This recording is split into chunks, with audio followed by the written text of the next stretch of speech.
It's like a divorce. I think that's an easier thing for everybody to understand. And I wanted to tell you a little story. There's two guys sitting in a bar having a quiet drink, and in walks a friend of theirs. He's looking a bit glum, bit down on his luck. So they buy him a drink, sitting down, and they say, you know, what's the matter, mate? And their friend, he finally picks up courage and he said, well, I've just had a heart-to-heart with my wife, and she's told me that she's thinking of getting a divorce. She's not happy with our relationship. Although we've been together a long while, she thinks I dominate her. She's not at all happy with our marriage.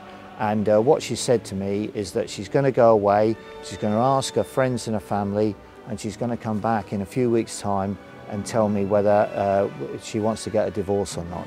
So the first friend says, well, why don't you cut your losses and you initiate the divorce proceedings now? It's clear that your wife doesn't love you anymore. Even if you do stop together, it will probably only be because of the money. It's obviously a loveless marriage. Why don't you go for a divorce yourself? And the other friend is sitting there, and he's perhaps not quite as sharp as the other two guys. And he sits there and he says, well, really, I don't think you should bother, mate. He says, it's nothing to do with you. You just got to sit there and wait, and she'll make a decision. But you know, it doesn't affect you, does it? It's nothing to do with you. It's her decision. And that, to me, is a bit like the situation we now have over the Scottish referendum.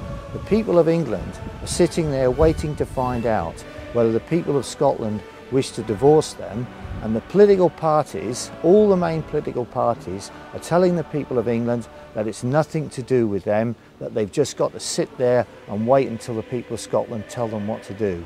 And no sane person would ever say that the divorce of two people did not affect those two people. It's an absolutely ludicrous argument to make, to suggest that the divorce of Scotland and England does not affect the people of England. The whole reason that the people of Scotland have got this referendum is that because a lot of them think they are dominated by England. They think that England pushes them around. And therefore it's nonsense of the major political parties, Cameron, Miliband, Clegg, all of them are to blame for the fact that England has been ignored. And they try to peddle this idea that it's nothing to do with England, that it's purely Scotland's decision. And yet only an idiot would claim that a divorce doesn't affect both parties.